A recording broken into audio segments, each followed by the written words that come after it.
Today's lesson is over identifying symmetry.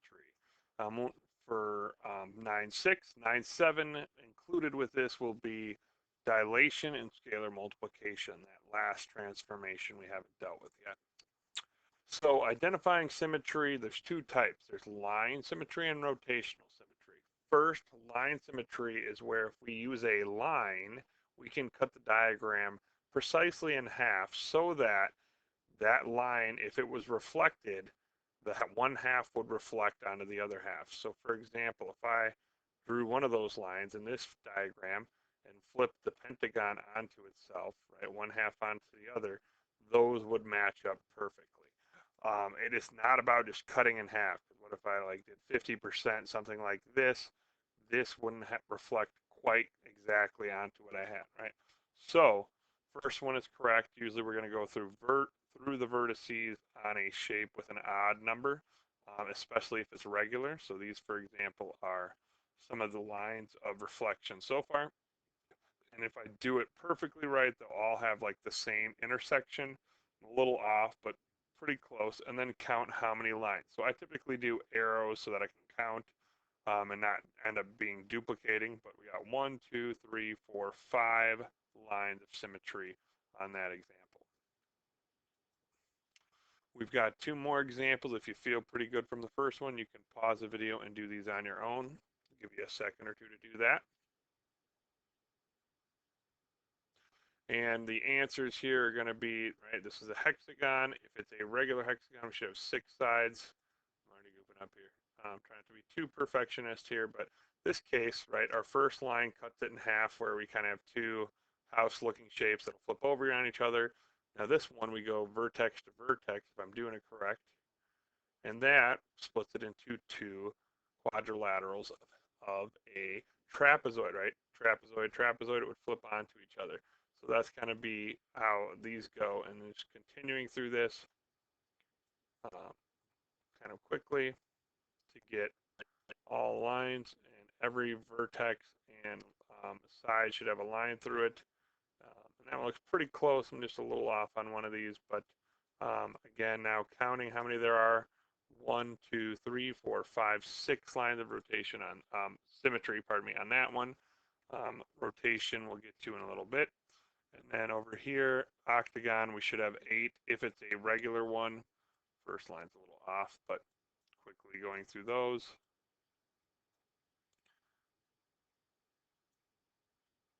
And right, vertex to vertex if it's an even number. If it's not, it would be vertex to opposite side, usually the midpoint of the side. And you can see pretty clearly there that it looks pretty good, besides that first line is pretty far off, and this diagonal might be a little off. But counting the arrows, right, 1, 2, 3, 4, 5, 6, 7, 8, and that's 8 lines. If you just counted them all and divided by 2, you would also get the same answer if you're worried about double counting. This last one, not really a way we can cut it in half that way. It wouldn't work. We couldn't go point to point. These wouldn't flip onto each other. So there's actually going to be 0 for this flat in the bottom. And this top one had 8. Okay. Now on to the next type of symmetry. Rotational symmetry is if we rotate, basically in the word, the figure can be mapped on itself if your first rotation is of 180 degrees or less. Now this is kind of a weird way to define it. They don't really say that it's the first one, but that's what they mean, because, for example, with a square, I could do, what if I did like a 3 set and rotate here to here? That would work, but that's not the smallest rotation. So the smallest rotation should be less than 180 degrees or less. And so how that would work, in this case, it looks like a square. I don't have it necessarily all fully labeled, but this corner could flip to that corner. And using my rotation abilities here, right, now that I did that, it still looks the exact same. We could do that another time, maybe switch the color. And now our top left corner is going to be bottom right. Rotate it again, and then we can do it one more time, right? And now they would still consider this 90-degree rotational symmetry, although clearly we can do multiples of 90, but not counting 360, right? So you could do multiples of it, but 90 degrees specifically would be our rotational symmetry here, and understanding that multiples of 90 would work as well. There's two examples here. This one it doesn't look squished, so we're probably going to get 4 out of it, but just checking. That looks pretty close to what we started with. Not quite exactly straight. Doing it again. Pretty close to what we started with. And those all seem to be matching. I mean, I'm not quite staying exactly still at 90 degrees like I was with the last one. But these also, this one has 90 degrees rotational symmetry. 90 degrees there, another 90 there, and so on. So that would be 90 degrees. And again, the question is, does it have rotational? So clearly, yes. Again, apologize some of the handwriting as we're doing kind of impromptu. I will have some of these slides pre-filled in so you don't have to worry about me trying to do a lot of math with mouse handwriting, basically. Now this next one, it would be an example like a squish square, right? I mean, it's a rhombus, so the angles aren't all 90 degrees. But just for a second, we're going to do line symmetry so you can understand why would this not have 4, right? So line symmetry, we kind of go that way, that would work, that way would work. You can't go this way because even though you would technically still be cutting in half, right? If we kind of looked at that again and tried to actually line of rotation it, right? This, right? If we're going perpendicular, moving perpendicular, it'd be like moving this direction, form the right angle, and so it would reflect here. Same thing here, like this, moving perpendicular to my line, would reflect over here, and it won't overlap exactly. So just a little note that if we didn't have regular shaped, in this case, sides are congruent, angles not, we'd have less. This one would only have 2 lines of symmetry. To rotational, this can't rotate here. It's going to be, I believe, 180, right? That does not look the same at all, right? Baseball, kind of like a slanted baseball diamond to now looks a little bit better, right? So that was 180 degree rotation would be our rotation for this one. And that is the smallest number that could be. And that is the it for lesson 9.6. 9.7's lesson is identifying and performing dilations. This math is very simple, but just getting into the definition here. A dilation with center C and scale factor K maps every point P in a figure to a point P prime so that one of the following statements is true. If P is not the center, which this is going to be the most common part, then the image P prime lies somewhere on the line CP such that the scale factor K is a positive number that CP prime over CP will equal K, right? So this is image divided by pre-image or image divided by original. K cannot equal 1 because then it won't be a dilation. Dilation needs to be like multiplying by K, and if we multiply by 1, we'd have the same figure. Dilations are not isometries. We won't end up with congruent figures. Hence, looking here, we've got PQR and P prime, Q prime, R prime. One triangle is clearly larger than the other. Second part, if P is the center, then P and P prime will be the same, right? If we're scale factor and P is here, you'll see an example later that the shape still changes, but the point P does not. So as a reminder, we have 2 different options, right? We can get larger or smaller with this. If K is greater than 1, then we're an enlargement, right? So if it was like we started with size 2 CP and we ended with 6, 6 divided by 2 is 3, right? We'd be getting 3 times larger, right? If we simplify that. If it is less than 1, it does still have to be greater than 0. We can't be negative. Then it's a reduction. So let's say we started with a 10 and we ended with a 2.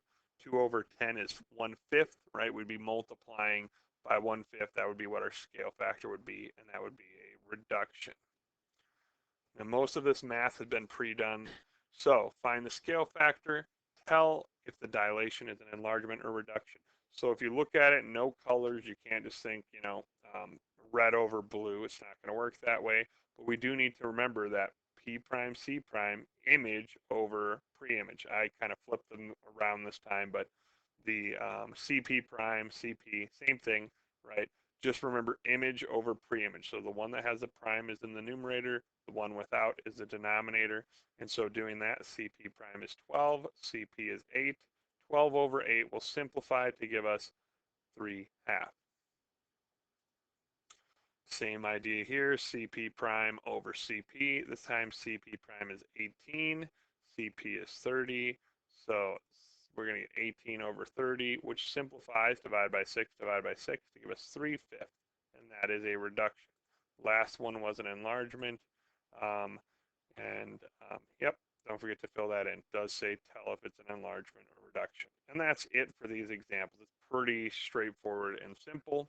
Now getting to the math of it, we're literally multiplying, whether it's multiplying by a fraction or multiplying by a number larger than 1.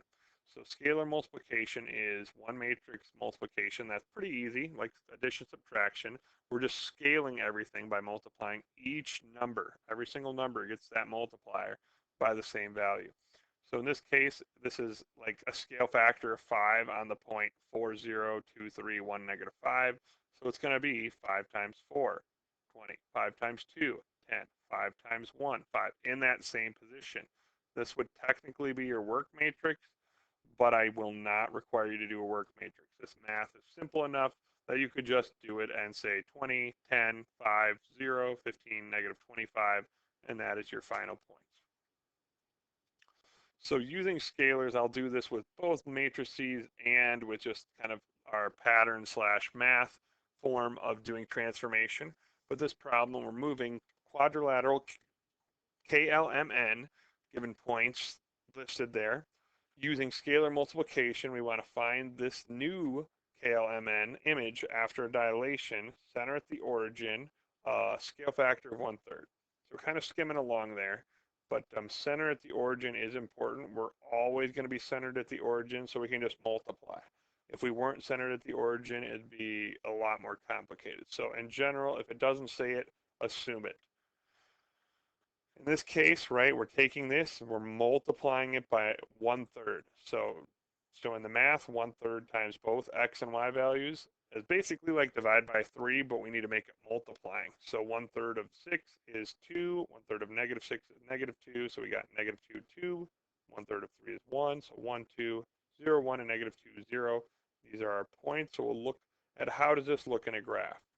Now clearly if it's 1/3, we're reducing. And then again, if we drew C being our center, you would see like this distance versus this, right? Center to N would be 6 versus center to N prime is 2, right? That's where the 2 over 6 is 1/3 comes in. It is four-sided, although MN is kind of almost on the same slope as NL is, not quite. But that would be an example. Red is our reduction. Blue would be the original, and KLMN is primes are the image. Another version, right, given vertices 1, 2, 2, 1, 2, 2, scale factor 4, looks like 4 times those numbers, and it's simply going to be 4 times 1, 4, 4 times 2, 8, 4 times 2, 8, and so on, right? The same numbers, so I don't need to do that math. But just showing you 4 times 2, and that's going to go in the same position the 2 was, 4 times 1, and so on. So this math is pretty easy to show. Graphing it, this is our little tiny starter triangle. What we ended up with is this larger one way out here, right?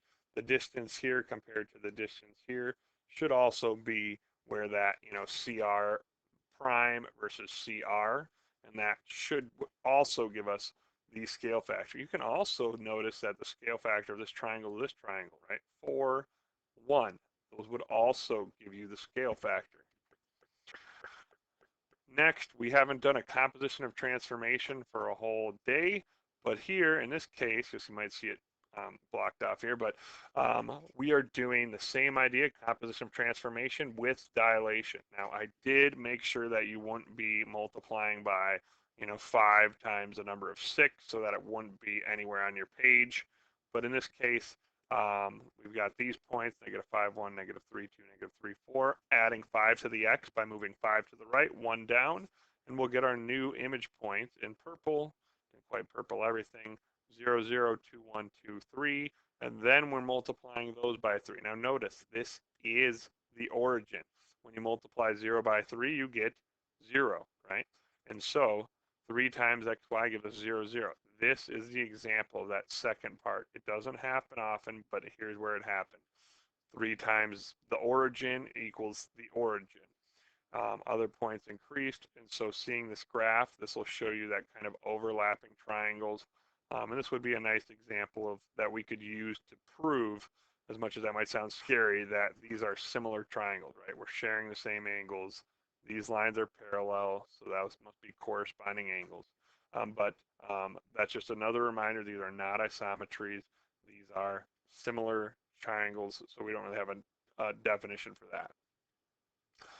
Thanks for watching the video. Be sure to email me any comments, concerns, and I will address them as soon as possible.